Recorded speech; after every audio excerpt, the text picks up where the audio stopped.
Ragul, Is that Sir, okay, hello, sir. Ragul? we'll have an audio interview till such time that your problem gets fixed. Okay, sir. What? Yes, sir. Okay? Oh yeah, there you are. There you are. Now we can see you. We can see you. Can you see us? Yes, sir. Thank you, sir. Sorry for the inconvenience. That's okay. No, not at all.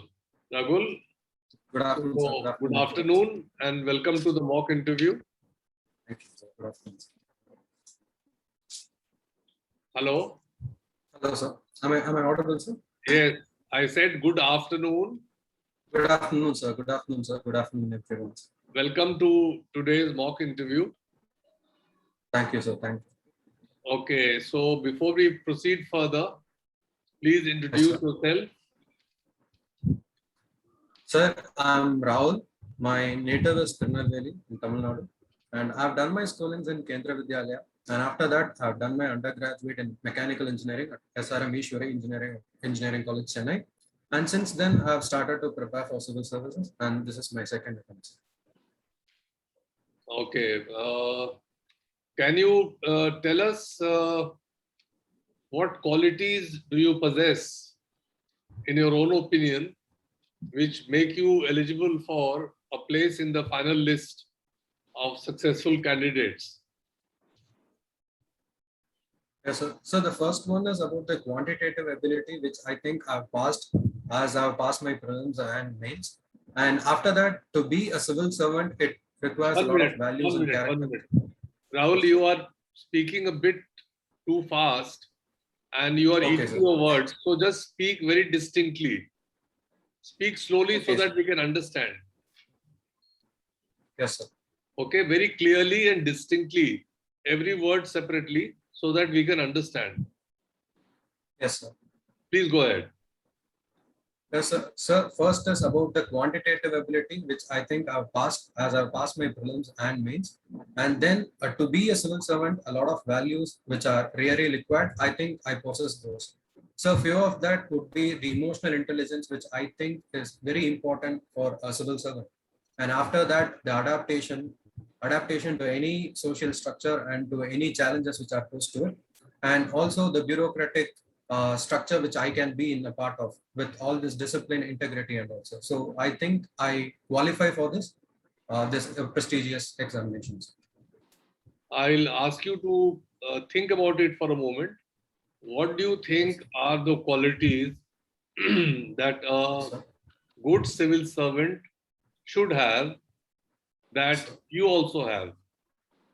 Think about it and then answer. Yes, sir. So few of the qualities which I also possess, which is in sync with the bureaucracy, is I think the first one is about integrity, sir.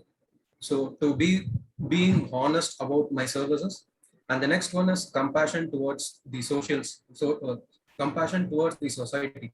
So that is also a very required characteristic of a bureaucrat, which I also think I possess. And apart from that, the quantitative ability that also I think I possess. What do you mean by quantitative ability?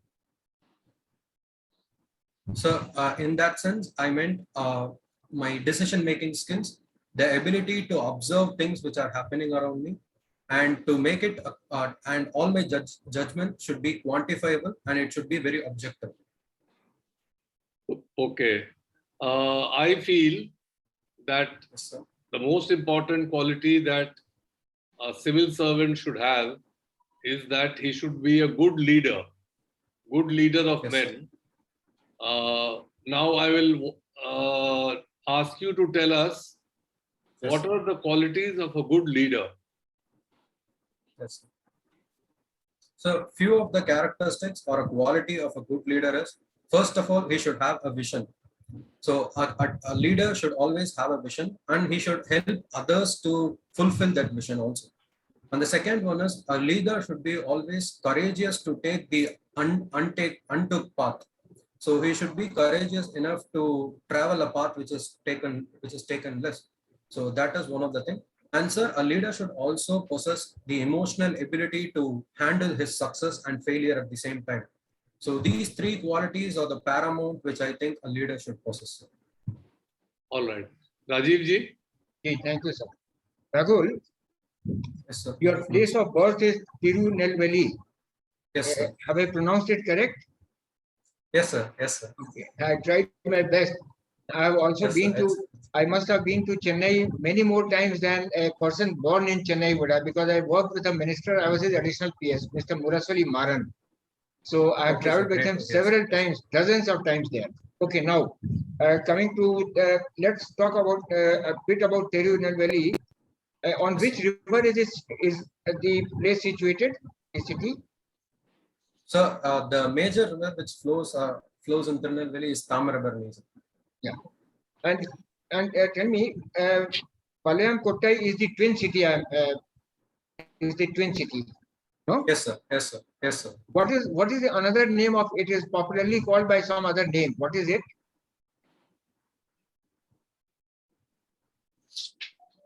So the Palayam Kottai, sir. Yeah. So it's also called as the center of education in South. So that's what I'm able to come. When I went there, I was told that it's called the Oxford of the South. Yes, sir. For that, yes, sir. For that particular reason. Yes. Okay, now can you just briefly trace the history of the city? I mean, briefly under which rulers it was, which rulers have ruled over the place? Yes, sir. So to start with, it was earlier in the reigns of Pandya kingdom, and it has also been a part of Chola kingdom when the Cholas had their invasion towards the Southeast Asia. But before that, it was fully ruled by the Pandya kingdoms, and later on, it was also brought in by the other kings and other kings. Okay, can you name 3 educational institutes there in the city? So the one I am able to come up with is Manonmaniam Sundaram University, which is very well known for their education standards. And sir, I'm not able to come up with anything. Okay, it doesn't matter. It doesn't matter. But tell me, I had a sweet. I had a sweet over there, a dessert, very Yes. famous. What is it? So the Tirunelveli halwa is very well known for its taste and Kadai halwa. distinction. Yeah. Yes, sir. That was the Iritu Kadai Halwa. I still remember the flavor of it. Yes, sir. After 10 years. Okay, now, what are the 3 words on which the city is? I mean, the 3. You can break it into 3. What are those 3 words into which the city's name can be broken? Yes, sir. So if I had to translate Tirunelveli into English, then it's called Sacred Paddy Hedge. Yes, exactly. Okay, under Pandyas, it was the Yes. second capital. What was the first capital? So the first capital was Madurai, sir, of Pandya. Yes. Let's talk a bit about sociology. Under stratification, what is exclusion and what is deprivation? How are the two distinct? Exclusion and deprivation. Yes, sir. So both are categorization of social hierarchy. So in exclusion, a person is totally excluded from a particular society or from a particular section. Whereas in case of deprivation, a person is deprived of any basic amenities. So it's almost synonymous terms, but the degree of exclusion is varied. So in case of deprivation, a person is deprived only of basic amenities or other parameters. Whereas in case of exclusion, he is completely not allowed to enter into a particular strata. Yes. You have opted for the IPS, given it at option number 2. Yes, sir. Okay. Can you tell me what is the function of the Enforcement Directorate and under which ministry it functions? So if I'm not wrong, it works under the Ministry of Finance, and the larger role of Enforcement Directorate is to look on money laundering cases and cases which involves illegal activities of money. Recently, there was a talk of the CBI getting a director, and it was. Can you tell me what is the process of selection of the director of CBI? So CBI gets its power from the Special Delhi Police Force. So the provisions are also mentioned in the police force, but it's according to the central government, which chooses the directorate of CBI, sir, if I'm not wrong, but I'm not very sure about it. It has specific provisions in the, we will discuss at the end of your Okay. talk interview. Yes, sir. I'll read about it. Okay, yeah. And tell me something about the CAPF. How many CAPF we have? Central Armed Police Forces.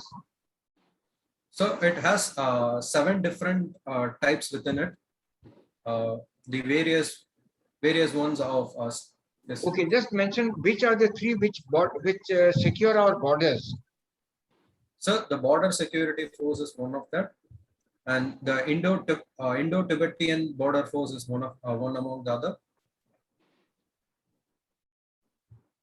Sir, and the third one, I guess it's National Security Guards. No. I'm not able to recall it now. Okay. My next question would be, tell me, what are our concerns on the coastal front? Down to Tamil Nadu, our coastal security measures are variously discussed. What are our concerns about the coastal security measures? Yes, sir. So there are 2 major problems which the coast face. The one is about the natural hazards it has, and the other is about the security problem which it has. So to address the first one, we are having a cyclone warning system, especially to take care of the natural hazard problem. Sir, and on the second one, that is the security problem issue. It's majorly because of uncertain demarcation of boundaries, and that it is it's not demarcated properly, that we have problems with the neighboring countries also. Sir, and the fisherman problem has been a perennial problem in cases of coastal areas. And to that also, it can be traced to 2 reasons. The one is about not finding enough catch in our territorial limit. And the second one is about fishermen are not very aware of the demarcated areas. So these are the major problems when regarding to coastal areas.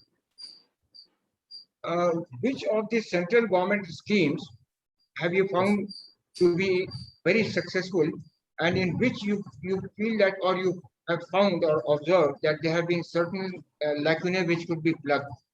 Central government schemes.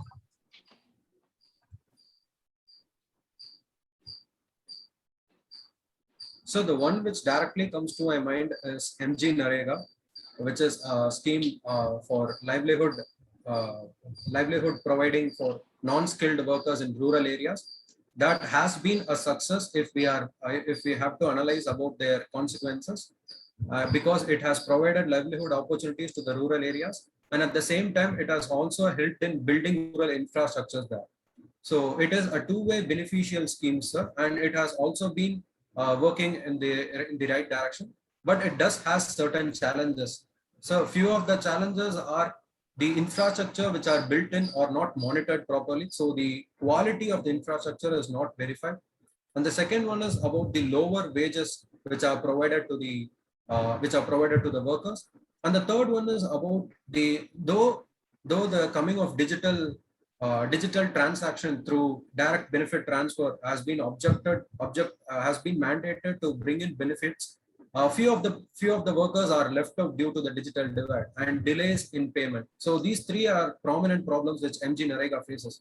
So that has to be overcome so that it becomes an integrative and a comprehensive scheme. What is the difficulty that Britain is finding with regard to Brexit?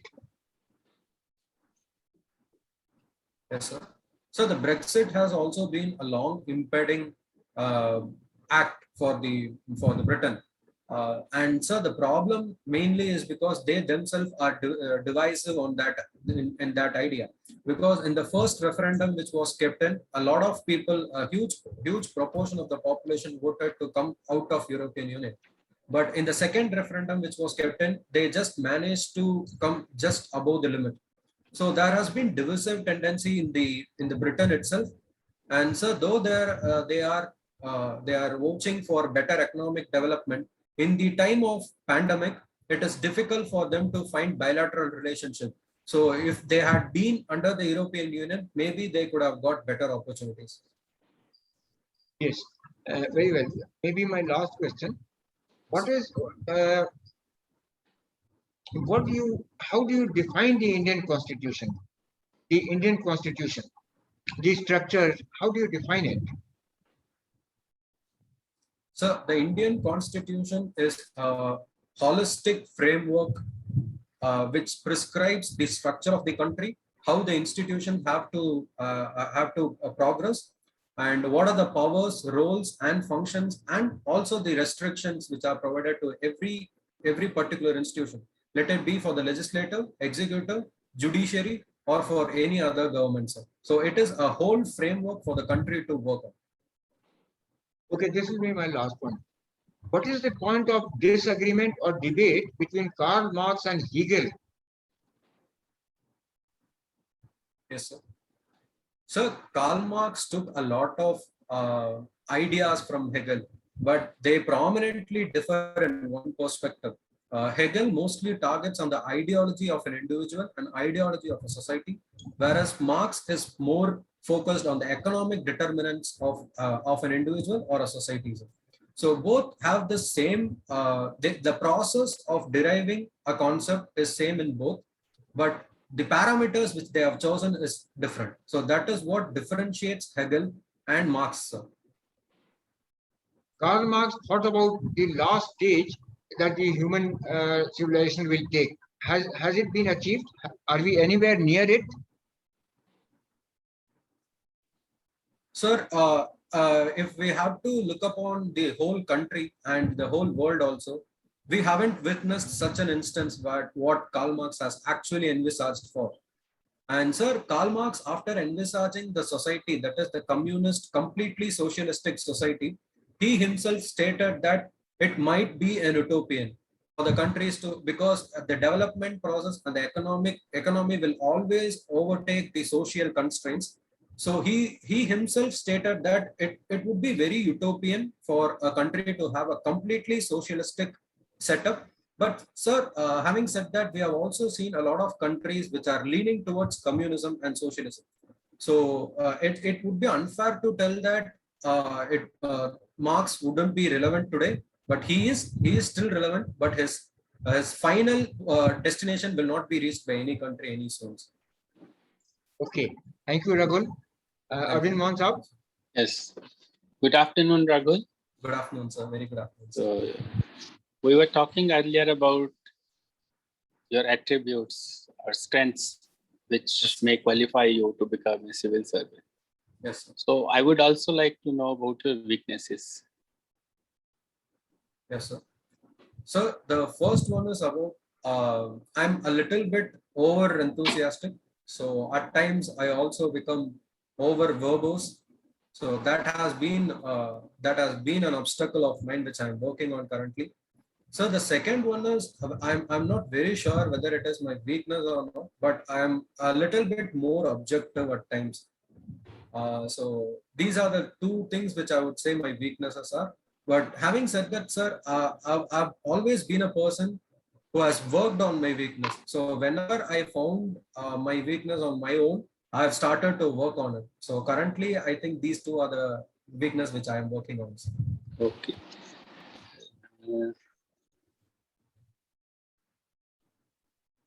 The social goal behind granting of reservations, there was a goal, social goal was there. Do you think it has been achieved?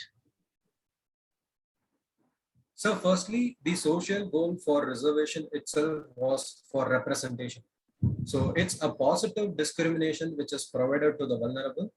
And it's also a term of giving them back what they rightly deserve. So it's a whole process of representation and empowering them so that they also come to a status where they can compete with others also. So it would be totally unfair if we have to have an objective analysis of the results, but we have seen progress in that way, sir. But sir, we'll have to say that the reservation was present right after the independence for 75 years. but the results have been seen only for the past 20 or 30 years, because as any social change requires a lot of time to percolate in. So, sir, it is the objective is on a process. So it's a process in progress. We have seen a lot of people being represented equally from any vulnerable section. So it is, I would say, it is a progress in development, sir. A fallout of this has been that sections of society which are, I would say, dominant in the community, dominant communities also are now demanding reservation. So, isn't it that we have taken it too far? Sir, yes, sir. The Constitution has envisaged for reservation only on terms of socially and educationally. The recent amendment, 103rd Amendment, has brought in the economical parameter also. So that is a prominent reason for which other dominant classes have also started to demand for reservation on only solely based on economic parameters. Sir, and it would be unfair for us to tell that it's right or wrong, because it requires a lot of analysis. Because, sir, basically it was brought in for representation and social justice, and also to attain a society which is more or less very equal. Sir, so the Constitution has itself been amended to bringing the economic parameters. So if the dominant classes are asking for a reservation, we'll have to have a proper examination about their economic status and also their social and educational status. Then a step has to be taken. No, the dominant communities were demanding it much earlier than this Yes, sir. Economic basis came in. Yes, sir. So the reason was already there. Rather, I would say this economic criteria was introduced just to assuage them in some way. So Yes, sir.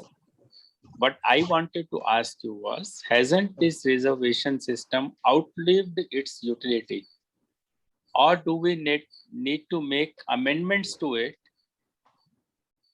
in some way so that other sections of the society do not feel discriminated now? Yes, sir. Sir, in the limited knowledge which I have and I have gathered on, sir, I think the reservation for the vulnerable section still have to progress and still have to be there. Because, sir, just like the facts stated, a lot of SC/STs are still being underrepresented in government institutions. And a lot of SC/STs are overrepresented when it comes to works like manual scavenging. Sir, so the progress of reservation has been witnessed only for the past 20 to 30 years. So on cases of vulnerable section, I would say the reservation still holds value. So it has to be present in the society, sir. But when it comes to the economical parameter to set up a reservation, I think it requires a lot of examination before bringing in a concept like that itself, sir. So in my knowledge, I guess it has to be examined properly, sir. So I do not possess the knowledge to come to a conclusion for this. So you mean to say the government introduced it without examining it properly? Sir, not at all in that sense, sir. If the dominant castes are protesting for it, for example, when the Maratha section was protesting for it, then it requires a lot of examinations, sir, because the decision itself was divisive, because a lot of section of people stated that the Marathas are overrepresented, or at least they are represented to an extent. So it is not very advisable to give them a reservation concept. So I meant it in that way, sir. So if any dominant caste is asking for a reservation, then a proper examination, a proper committee has to be set up and studied. Okay. Oh, there is an agitation going on this farm laws. Yes, sir. Does this agitation have only an economic sense, or does it have also a social background, sociological background? So firstly, I would like to talk about the economic one. as bringing in the three formulas together and opening up the gates for corporates and private to enter into agriculture, there is a definite apprehensions from the farmer side. So the economic factor can be visualized and it can be understood, sir. And so from the sociological perspective also, with the coming of high yielding varieties and with the coming of capitalist form of agriculture, the agriculture has itself turned into a very capitalistic sector or a capitalistic occupation. So they themselves have differences of class within them. So that also has a problem with itself. So in for now, I'm able to view that in this sociological views. Okay. We often talk, and when we compare our agriculture with other countries, everywhere else it is treated like an industry. And we also say that in India, agriculture should be given the opportunities that an industry is given. But when it actually comes to doing that, we shy away. What is the reason? So yes, sir, we have been stating that the agriculture is the backbone of the country. But when it comes to formalization of agriculture or industrial or giving an industrial status to agriculture, we definitely have a lot of challenges regarding that, sir. So the first challenges which I think is the marginal land holding of agriculture. So when we are comparing our agriculture sector to the other countries, they hold a larger area of land and larger area of agriculture. So it is practically very easy to shift it to an industrial status because the investment can be more and the mechanization can be more. But when it comes to India, we have a very marginal land holding section and most of the farmers who are involved in agriculture are poor and vulnerable. So it is difficult for them to come together, pool their resources and give it an industrial status. So that is a prominent problem which we face. So then the other problem, being a sociological student, I can view this in the sense of our historical land holding, because we have had caste problems, we have had class problems. So the coming together of farmers to have a consortium type of association is very difficult in our country. So we have tried it through our cooperative sectors and we have also tried it through our self-help group sectors, but we haven't found much of success. It's totally because of the rural social structures. But Amul has been a success story. Can't we emulate Amul in agriculture also? Otherwise, in food grain production and other things. Yes, sir. That would be a definite solution for the long pending problems which the agriculture faces. Sir, Amul itself rose up in one particular area in Mumbai, and then it started to propagate slowly. So if we also emulate the same model, and we'll have to focus on areas which are very good in agriculture, and then take that area alone and provide it an industrial structure, and after its growth, all the process it has been through should be emulated to the other part of the country also. So it's definitely a solution we can look on. Oh, nice. A little while ago, we were talking about exclusion. I will talk about inclusion. Yes. So what do you think about financial inclusion? So financial inclusion is that every individual has a financial backing and he has a financial security for his own. So it's about, if we are going to talk about inclusion, it's about the accessibility and affordability. So if every sections of the society, irrespective of whether they are vulnerable or of the gender bias or of any other discrimination and differentiation, they have to be involved within the financial structure.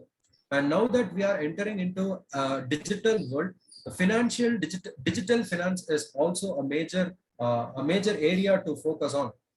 The Pradhan Mantri Jan Arogya Yojana is also focusing on that, so that every individual has a financial security to support his household and to support his livelihood. And at the same time, with coming of digital finance, he can afford it and he can also access it, so that the digital divide is broken and he is inclusive of all the financial transactions which is happening in the countries. Okay, you gave a very long, drawn-out answer involving so many things. I will just ask you a simple thing. When do I say that an individual is financially included?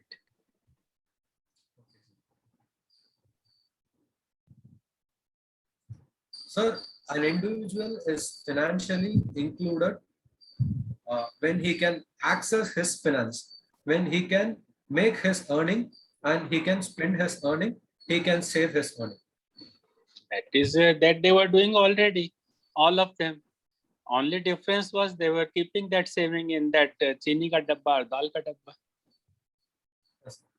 So, sir, But, it was already there. Saving was already there with them.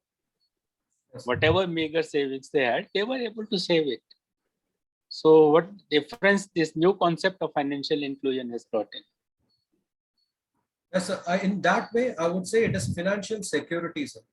In case of insurance also, in case of availability of other resources also, if he is financially capable of doing it, then he can do it on his own. But if he is not capable of doing it, then the government will step in and they will provide him ways to access his health insurance or to access his livelihood opportunities.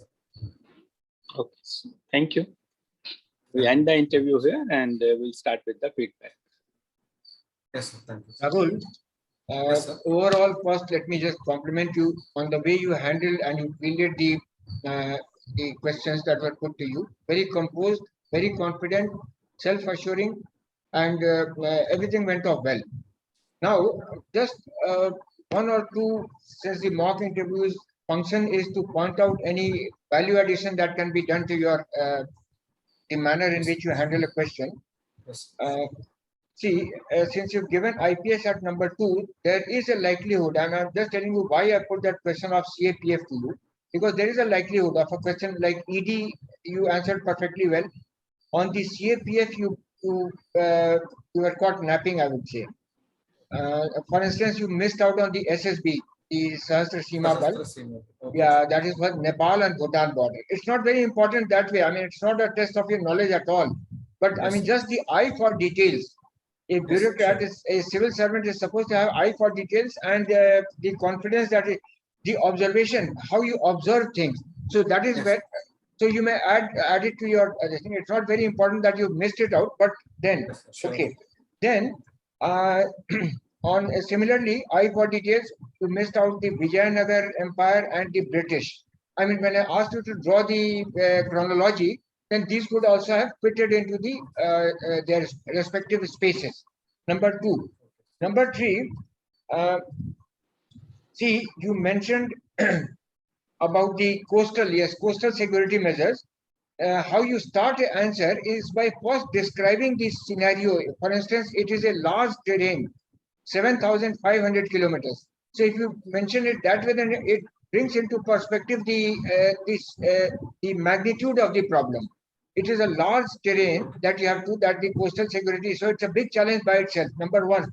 Number 2, it is a difficult terrain, also very important. So it is difficult to, guard. Number 2 and number 3 point that you perhaps missed out was that there is a demand for a specific, like the SSB and other forces, there is a demand that there should be a specific border security, I mean, a security force just, I mean, trained for the purpose. For instance, I mean, because the sea security is very different from our normal security. So there's a demand that instead of sending them on deputation from the central forces, there should be a focused force there itself, stationed there itself. 3. 4, when you were mentioning about your own qualities to take on the role of a civil servant, you mentioned very general qualities of honesty, integrity, compassion. That is all right. That's a human quality that even if you're not a civil servant, you should be possessing those qualities. That is not important. What is important is bring into play all that you have mentioned in your DAF. Those things should be brought into focus. That is how it should be answered. That whatever you have written in the DAF and which is before the board should be seen to be repeated by you. I mean, it should be amplified by you. How, for example, you could have drawn upon your mechanical engineering knowledge that you gathered. It will be of some use. Put it to some use. Show it where it can be put to use as a civil servant. Now, that it has given you a scientific temperament, that itself is a great quality of a civil servant. Okay. Number one. Number two, similarly, sociology. It has given you an aid, a skill set to read and understand, go beyond the functioning of the society. So you will go much deeper. You will understand. After all, you can't wish away realities. India is divided into caste, class, communities. So you have a better understanding of these complexities. So if there's an opportunity of introducing a central government scheme, you are much better equipped than a student of, I mean, I'm not saying any other student, but I'm just saying that you are much better equipped because you have the, you've understood society as great thinkers would have, as Karl Marx has, as all the, and you've read those people, you've understood how they have drawn analogies, how they have studied the various aspects, shortcomings and strengths of a society. So that is what has given you that extra. This should be mentioned, and it is in your DAF, so you cannot miss it out. Number two, and lastly, Constitution. I think it should have started with preamble. Any talk of the Constitution has to start with the preamble because that is what defines the Constitution. For instance, if I ask you, you state your name as Rahul. Rahul means so many things to me. I mean, it simply gives me a picture of a person who I know as 1, 2, 3, 4, 5, 6 broken parts. So Constitution, if you mention the preamble, that itself gives an idea that you've understood the entire, you have defined the Constitution. And then you go on to other details. I mean, the defining features like the fundamental rights, fundamental duties, all those things. Okay. So that is about all, Raghu, but you did really well, especially you handled the question on sociology very well. I must compliment you on that. Over to you, Arvind Mohan Saab. Yes, Raghul, Yes. my advice to you is that you mentioned as your weakness that you are over verbose sometimes. Yes, sir. And it got reflected in your answers also. Yes, sir. So you have to be careful when you are answering and avoid bringing in terms things which are not related to the answer. Because it can land you into a problem. For example, when I was discussing about financial inclusion, I don't know how things like digital divide, etc., came into your answer. And even after all that, you could not finally define what does financial inclusion mean. If you did not know that, you could have simply skipped the thing by saying, I am not able to define it exactly. Okay. Now, financial inclusion, when we say that if individual is financially included, it has certain parameters defined. So first is that the individual has access to a bank account. Second is access to credit facilities. Third is access to insurance. These are the three basic parameters. Okay. That is what the government is trying to do. Okay. Why they have opened an account, they have given them a credit card. They can take an overdraft up to 5,000. Then they have also said that it entitles you to so much of insurance also. Okay. So that was the reason for doing this. And I don't know how things like digital divide, PM, Arogya, etc. came into it. So you have to be careful when you are answering not to bring in things which are not related. Okay. Thank you. Thank you. The chairman, sir. Okay, Rahul. So, do you have any questions of us? Sir, Do you yes, want sir, to- happy. Okay. Yes. See, as has already been pointed out, your answers to some questions, not all, were unnecessarily rambling.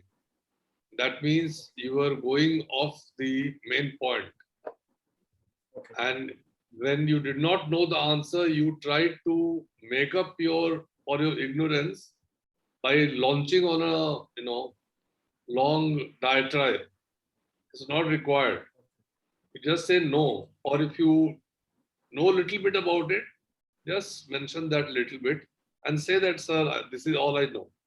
Okay, it's better to be honest rather than make this the strategy that to every question I must begin to answer, even if I don't know the correct reply. Okay. Yes. So that is one. What I was very happy about is that in the beginning, when I asked you to speak louder and speak clearly, for the rest of the interview, you spoke very, very clearly. That was very good. So during the interview, when you go for the final interview, when is your interview? So 18th of August. 18th of August. So you don't have much time, but you answer the way you answered after I pointed out that you are mumbling words and you are speaking very slowly. Okay. Yes. So be very clear and speak slowly and very distinctly. Okay. Yes. If you do not know the answer to a question, be very honest about it.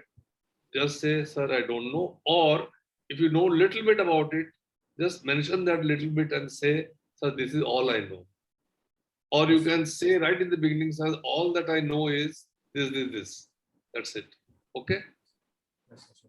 It is not necessary that a candidate will know the answer to every question.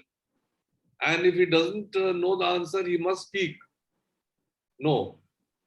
So bear that in mind. Otherwise, your performance was very good and you are very articulate. How many mocks have you taken already? So I would have taken eight mocks previously. Sir. 8 mocks. Good Yes, sir. Lord. So, yeah. But sir, I had a long gap, so I did not give any mock for the past 1.5 months probably. So Okay. This is how I'm restarting it. The choice is yours, but I would recommend that don't take many mocks Yes. because there hardly any time left. At best, you can take one more because otherwise you'll get confused, you'll get conflicting views and so on. You are absolutely fine, let me assure you. Yes. If there's anything seriously wrong, we would have pointed it out to you. Yes. Whatever we thought was wrong, we have, let you know. So just stick to that. Speak slowly, speak confidently, and speak clearly. That is most important. That will show clarity of mind. Yes. Remember, it's a personality test. It's not your knowledge test. Your knowledge has already been tested. So do not be upset if you do not know the answer to a couple of questions. It is of no consequence. You have to handle ignorance also at times. Nobody is all knowing. We have to deal with our limited knowledge on many occasions. So we wish you all the best and God bless you. And I hope you're wearing a suit on the final day. Yes, sir. Yes, sir. And do shave on the day of the interview. Yes, sir. Sure, sir. Yes, sir. Okay. All the best to you. Bye-bye. Okay, Thank you, Raghuel, all the best. Thank you. Thank you so much. Thank you so much. All the best, Ragul. Thank you, All sir. the best. Thank you so much, sir. Have a One great day. last 5 seconds, I'll just take to a question on the central government schemes. Try to recite as many as you know. Let the board ask you to elaborate. Don't on your own elaborate just one because you know so many and you will have and you stated only one. So that brings to me an impression that you know only one or two schemes. So mention 3 or 4. Let the board elaborate that what do you know about this scheme? What do you know about the Swachh Bharat mission? Please elaborate. Okay, so you whatever you know, you tell them 2 or 3 or 4 at least. Let them then ask for elaboration. Okay. Yes, sir. All the best. Sir, another question, sir. How should I have handled the previous question of giving reservation for economic parameters? Yes, actually, dominant- you mixed up the two things, the economic criteria and the dominant community Yes, sir. in your answer. I was asking you about dominant communities. Yes, sir. You came into economic. When I came just talking about economic criteria, then you shifted to dominant communities and gave the example of Marathas. So they are two different things, and they have to be treated like that. So It is right. You were right when you were saying that when you have to give reservation to Marathas, we have to do a lot of thinking. Yes, it is required. But When I was asking about economic thing, and you said it requires a lot of thinking. But then I had to say that government has already introduced. Don't you think they have made some thinking? So But you I was must thinking- listen to the question carefully before you start answering. That will help you. But sir, I was thinking that the Maratha is also claiming because of economic deprivation. No, they are saying we are backward. They are affluent. It is not just Marathas. It is Jats. Jats are also saying. Marathas are also saying. Other communities are also saying, who are relatively dominant in their own area, but still they are asking for reservations. The thing is that the reservation which is going on now, it is causing a sort of heartburn. And that was, I was asking you, what is the social reason? They were basically agriculture communities. Now the agriculture thing is diminishing. The return from there is diminishing. They are not able to get government jobs because reservation for is already there. So they are finding that we are not able to get government jobs. That's why the agitation. Earlier it was not there. Had it been there, they would have been demanding much, much earlier. It has happened recently when the returns from agriculture have come down. Okay. Thank you. Thank you, sir. All the best, Raghu. Thank you, sir. Thank you so much.